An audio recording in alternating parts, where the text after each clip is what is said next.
Assalamualaikum warahmatullahi wabarakatuh.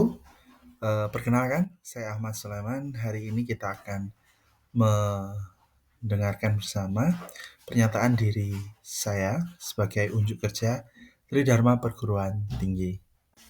Oke, izinkan saya sedikit memperkenalkan diri saya. Saya sendiri lulus dari Fakultas Psikologi Universitas Muhammadiyah Malang dan hari ini mengajar di alma mater saya. Saya dulu melanjutkan studi di Flinders University Australia untuk mengambil studi di bidang Cognitive Psychology and Educational Practice. Dan untuk melakukan pengayaan agar kemudian saya lebih memahami topik minat keilmuan kepakaran saya di bidang psikologi agama, psikologi Islam, maka saya kemudian melanjutkan mengambil juga studi S2 Filsafat Islam di Sekolah Tinggi Filsafat Islam Sadra. Selama proses bekerja di Universitas Muhammadiyah Malang, saya menghasilkan 2 buku. Salah satu yang paling penting adalah Warna Psikologi Islam yang merupakan buku ajar yang saya terbitkan untuk menjadi bahan penting ya dalam kuliah psikologi Islam. Beberapa pengalaman yang penting yang menunjang pengajaran saya di Fakultas Psikologi dan secara khusus dalam pengajaran saya di psikologi dalam perspektif Islam, yaitu pada mata kuliah ini saya telah beberapa periode menjadi koordinator mata kuliah. Yang berikutnya juga seperti yang saya sebutkan, saya menulis ya dan kemudian menerbitkan di UMM Press. Yang terakhir, saya juga kemudian mengelola beberapa kuliah tamu di dalam mata kuliah psikologi Islam untuk menghadirkan tokoh-tokoh aktivis ya pakar di bidang psikologi Islam demi peningkatan pemahaman keilmuan dari mahasiswa psikologi UMM. Oke, baik, berikut ini adalah salah satu materi di dalam mata kuliah psikologi dalam perspektif Islam. Tepatnya ini adalah pertemuan ke-10 yang bertemakan memahami psikologi dalam paradigma Burhani. Metode yang akan kami gunakan adalah ceramah dan diskusi kelas. Adapun ada 4 uraian materi, mulai dari epistemologi Burhani, pendekatan Burhan dalam psikologi, konsep-konsep psikologi menurut filsafat Muslim. Khusus bagian ini tidak kami uraikan dikarenakan keterbatasan waktu. Kemudian ada dominasi Bayani Irfani atas Burhan. Perlu dicatat bahwa sebelum materi ini ada juga materi pendahulu, yaitu paradigma psikologi Islam yang lain, baik Bayani dan juga Irfani. Baik, berikut adalah paparan singkat salah satu materi kami yang dilaksanakan melalui Zoom yang menguraikan mengenai paradigma Burhani dalam psikologi Islam.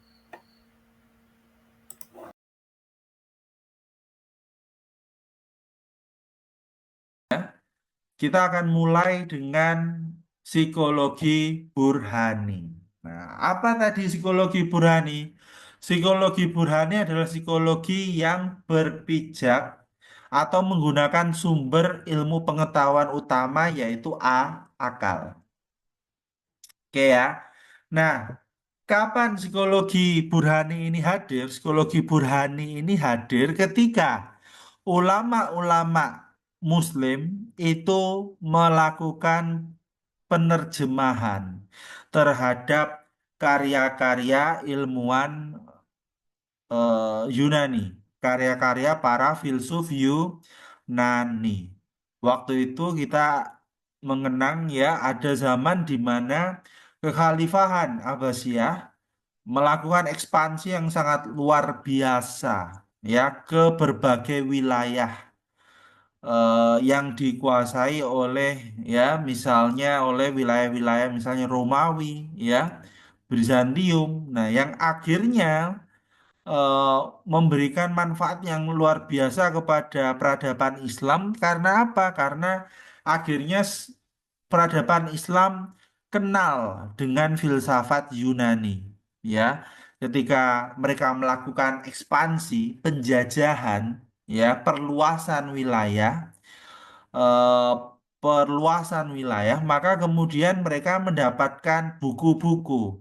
Mereka mendapatkan banyak sekali ilmuwan-ilmuwan, filsuf-filsuf yang tumbuh di dalam tradisi Yunani, tradisinya Aristoteles, Plato, Socrates. Nah, kemudian apa yang dilakukan oleh kekhalifahan? Nah, mereka menyampaikan kepada para ulama untuk melakukan penerjemahan, melakukan pengembangan, ya, melakukan adaptasi terhadap teori-teori filsafat jiwa di dalam peradaban Yunani. Ya, jadi bagaimana sih konsep jiwa, bagaimana jiwa bekerja, bagaimana jiwa terbentuk, bagaimana jiwa kemudian sakit, dan bagaimana jiwa itu bisa sehat, ya.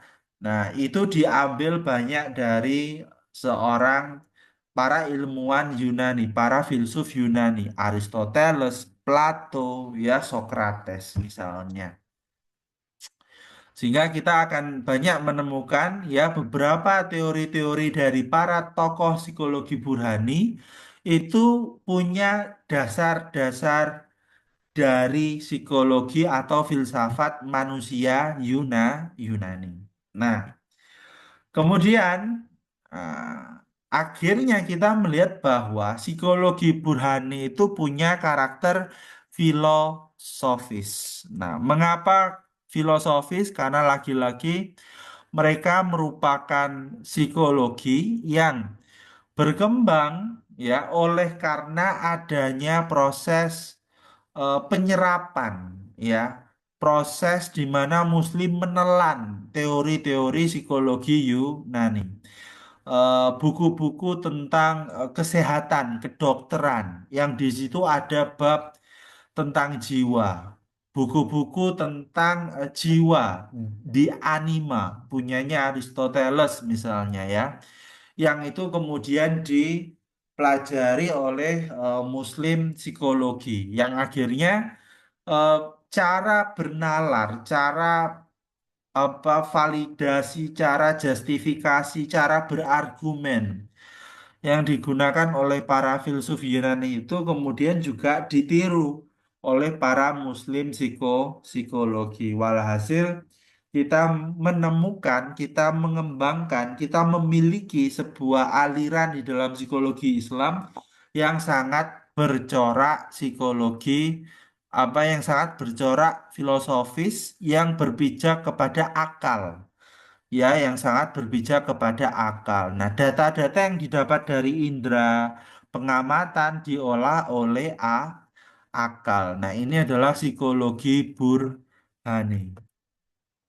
Nah, beberapa tokoh yang sangat terkenal di dalam psikologi Burhani yang mungkin akan teman-teman temui di dalam buku Warna Psikologi Islam, ya, ada Al-Kindi, Ibnu Sina, dan Ibnu Rus. Ini adalah tokoh-tokoh Muslim yang memang dikenal sebagai filsuf Muslim beraliran Aristotelian. Nah, oke, mereka memang sangat banyak terinspirasi dari Aristoteles, tapi kemudian mereka juga mengembangkan berbagai gagasan-gagasan yang tidak dimiliki oleh, ya, para filsuf Yunani. Misalnya Ibnu Sina mengembangkan gagasan mengenai eksperimen manusia melayang. Di situ dia membuktikan bahwa jiwa merupakan sebuah entitas yang terpisah dari jasad manusia,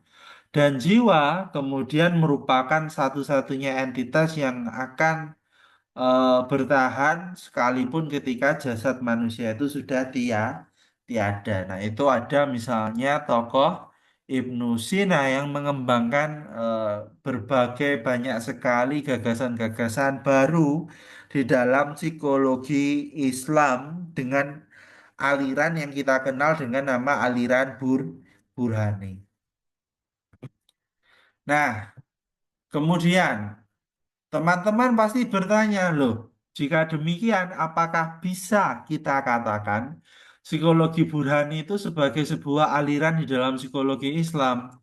ketika dia tidak menggunakan Al-Quran, Pak Mada, ketika dia tidak menggunakan wahyu, ketika dia tidak menggunakan hadis Nabi. Nah, ternyata para ilmuwan Muslim psikologi itu meyakini bahwa di dalam Al-Quran, nah jadi ini yang menarik bahwa semua aliran di dalam psikologi Islam, baik Burhani, Irfani, Bayani, pada akhirnya juga berpijak kepada perintah Al-Quran. Ya, tetapi kemudian perintah Al-Quran itu atau penafsiran mereka terhadap Al-Quran menyebabkan mereka untuk memahami secara berbeda sumber pengetahuan. Contoh misalnya, epistemologi atau psikologi Burhani meyakini bahwa di dalam Al-Quran itu Allah berkali-kali menjelaskan atau menyuruh kepada manusia untuk berpikir, untuk melihat. Ya, misalnya, tidakkah kamu lihat bagaimana gunung-gunung itu ditinggikan, bagaimana unta diciptakan. Sesungguhnya pada mereka terdapat tanda-tanda Allah. Nah, itu misalnya adalah beberapa ayat ya yang digunakan untuk menyatakan bahwa manusia ini disuruh oleh Tuhan untuk mengamati alam semesta, untuk mengamati lingkungannya, untuk mengamati dirinya. Dan pada semua itu ternyata juga ada ya kebenaran, juga ada pengetahuan. Nah, sebab itulah kemudian kita pahami ada ayat yang tertulis, ada ayat yang tersirat,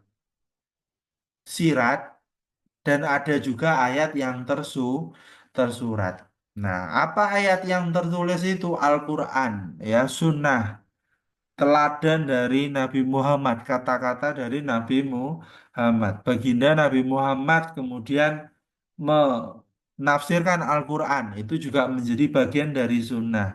Tetapi kemudian para ilmuwan psikologi Burhani, ya, psikologi Islam beraliran Burhani, melihat bahwa penting juga bagi kita sebagai seorang Muslim untuk melihat, untuk membaca langsung alam semesta dan dengan akal kemudian mencoba menafsirkan eh, kebenaran, ya. Nah, ini juga perlu diingat bahwa di dalam Al-Quran manusia dituntut untuk kemudian menggunakan akalnya, ya, bahwa akal manusia dianugerahkan kepada manusia untuk eh, manusia gunakan. Nah, bagaimana mungkin kamu diberikan akal tetapi tidak kamu gunakan? Yang berikutnya juga kita punya keyakinan sama-sama bahwa manusia itu lebih sempurna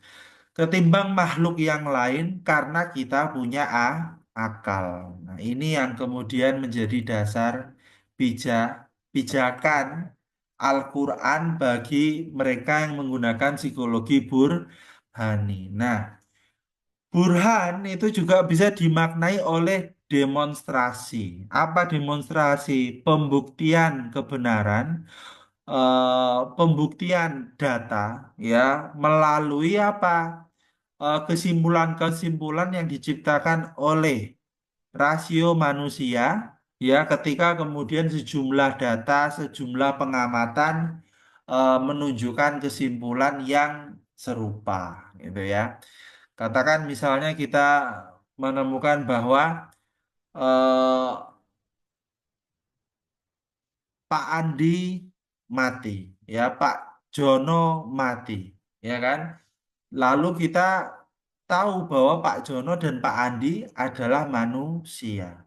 Lalu akal akan sampai kepada kesimpulan bahwa semua manusia akan mati. Nah, itu misalnya adalah proses berpikir logis yang kelihatannya sederhana, tetapi di dalam logika itu dikembangkan dan logika kemudian digunakan oleh para ilmuwan Muslim psikologi aliran Burhan untuk mengembangkan psikologi Islam. Kemudian, nah, sekali lagi kita tekankan bahwa di dalam jiwa manusia ada intuisi, ada kemudian kemampuan untuk persepsi yang itu diciptakan atau dibantu oleh indera.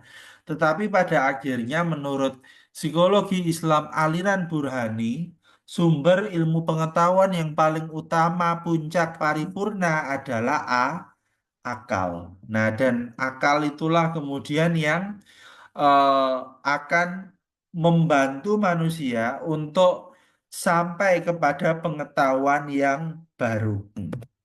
Oke, nah, bagaimana Pak Mada contoh-contoh bentuk teori psikologi Burhani? Ada beberapa hal yang bisa kami tunjukkan, misalnya di dalam psikologi Burhani, ya, para ilmuwan Muslim psikologi melihat ada manusia, ada hewan, ada tumbuhan. Nah, pada diri pada diri tumbuhan memiliki kemampuan untuk kemudian menutrisi dirinya. Dia punya akar, dia menyerap air, apa zat-zat yang menjadi gizi bagi dirinya, lalu dia kemudian menjadi tumbuh dan hidup. Nah, tetapi kemudian tumbuhan tidak sesempurna hewan. Hewan selain dia punya kemampuan untuk mengolah makanan menjadi energi, menjadi otot, ya, artinya dia punya daya nutritif juga. Tetapi hewan juga punya kemampuan atau daya lokomotif. Dia bisa berpindah-pindah. Dan dia juga punya kemampuan perseptif. Dia bisa melihat ada mara bahaya. Dia bisa tahu di mana ada makanan dan melangkah menuju makanan. Nah, tetapi menurut para ilmuwan psikologi Muslim aliran Burhan, nah ternyata manusia itu lebih sempurna. Mengapa? Karena selain manusia memiliki daya nutritif, daya lokomotif, dan perseptif, manusia juga punya daya rasio. Kita punya kemampuan untuk mengolah kata, kemampuan untuk menciptakan simbol yang mewakili eh, benda-benda di luar. Misalnya saya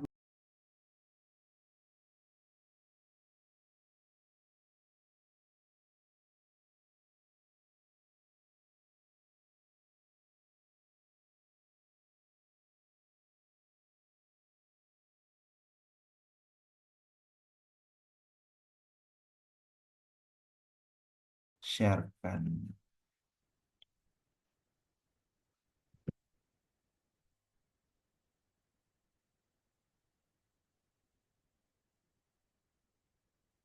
Baik teman-teman, jadi saya ingin memberikan penyimpulan ya. Penyimpulan yang itu saya rangkum di dalam dua slide ya mengenai sejarah singkat dominasi Bayani Irfani. Jadi kita ingin mengatakan bahwa pada akhirnya psikologi yang paling dominan adalah psikologi Bayani, psikologi Qurani, psikologi tekstual, ya kan, psikologi sunnah, ya kan. Sementara ada juga psikologi Irfani, psikologi sufistik. Itu adalah paradigma yang dominan. Sementara psikologi Burhani itu tidak berkembang secara optimal. Oke, kita jelaskan dulu ya. Nah, saya ulangi bahwa secara historis ya, psikologi Burhani itu awalnya sangat kuat. Mengapa? Karena proyek ilmu pengetahuan itu jadi satu hal yang sangat digandrungi oleh kekhalifahan. Kekhalifahan ingin membuktikan kepada peradaban-peradaban yang sudah mereka kalahkan, ya, Romawi, Bizantium, ya, bahwasanya Persia gitu ya, bahwasanya mereka Islam itu punya pemahaman, punya kemampuan untuk menyerap ya ilmu pengetahuan khususnya filsafat.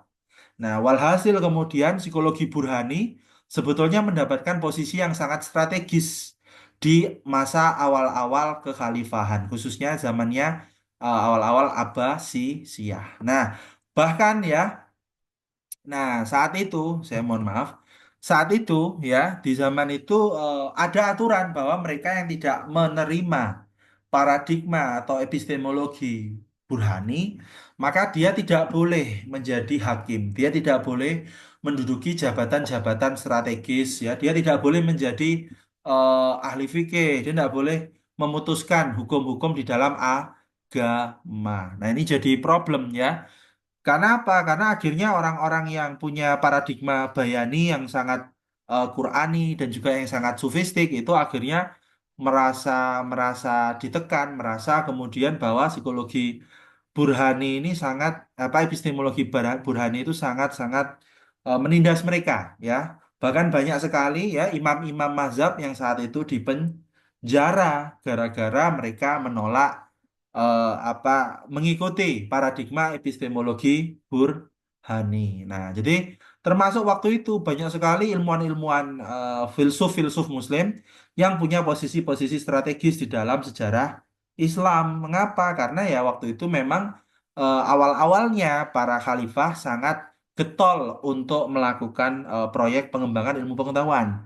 Jadi penerjemah digaji, kemudian mereka yang menulis buku digaji, mereka yang kemudian mengajarkan tentang filsafat juga digaji. Nah, ini yang terjadi di awal-awal. Nah, namun kemudian ternyata ada perubahan yang sangat luar biasa, ya.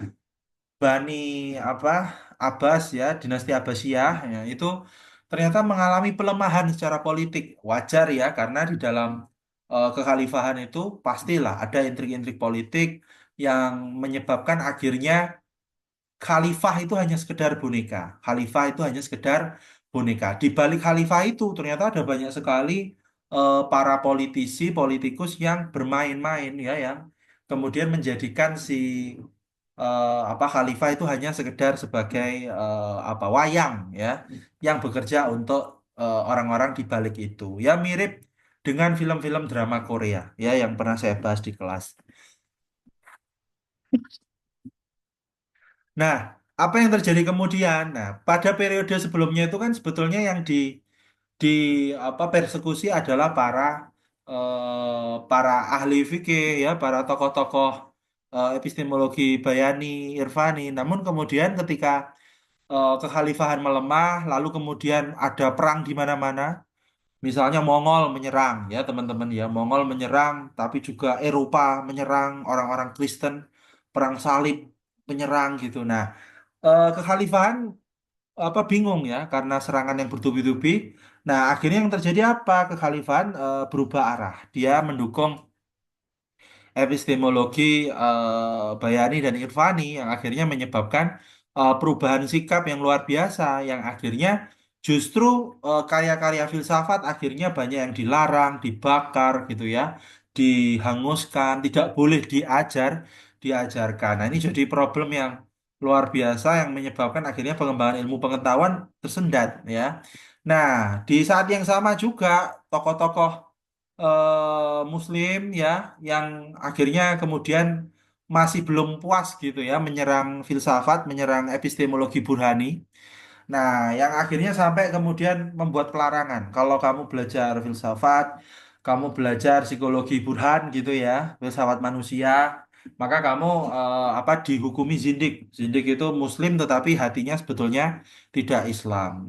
Ada bahkan Imam Syafi'i itu katanya menyuruh ya orang yang belajar filsafat itu kakinya diikat, kemudian ditarik oleh kuda memutari kota sebanyak beberapa kali gitu sehingga akhirnya mati ya otomatis sebetulnya itu adalah hukuman mati. Nah, di saat yang sama ya banyak ilmuwan yang kemudian melakukan penelitian ya. Saya ada riset yang dibuat oleh Eric Jenny ya. Dia S3 di Harvard, lalu ketika S3 itu dia meneliti bagaimana sih perkembangan ilmu pengetahuan di peradaban Islam pada tahun 1100 sampai 1500. Ternyata yang terjadi sangat unik ya.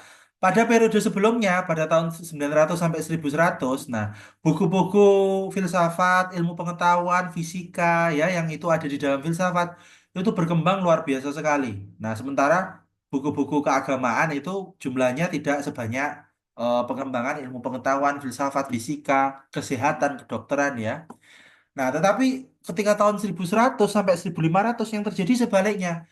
Buku-buku agama berkembang pesat, banyak, ya, meningkat drastis, eksponensial. Sedangkan di saat yang bersamaan psikologi atau filsafat-filsafat atau ilmu pengetahuan ya yang burhan itu mengalami penurunan yang drastis. Artinya apa? Jumlah buku yang ditulis itu jumlahnya berkurang, berkurang dan berkurang. Berbeda dengan epistemologi Bayani Irfani yang ternyata kajian-kajiannya terus meningkat ya. Jadi karya-karya yang kemudian ditulis di zaman itu bertambah dan sangat banyak. Artinya ulama pada saat itu lebih banyak yang akhirnya belajar atau menggunakan paradigma Bur apa Bayani dan Irfani ketimbang Burhani. Nah, pada akhirnya ya kemudian terjadi lagi perpindahan kekuasaan ya dari apa namanya Abbasiyah kepada kekhalifahan Utsmaniyah. Nah, ini juga jadi satu problem besar. Mengapa?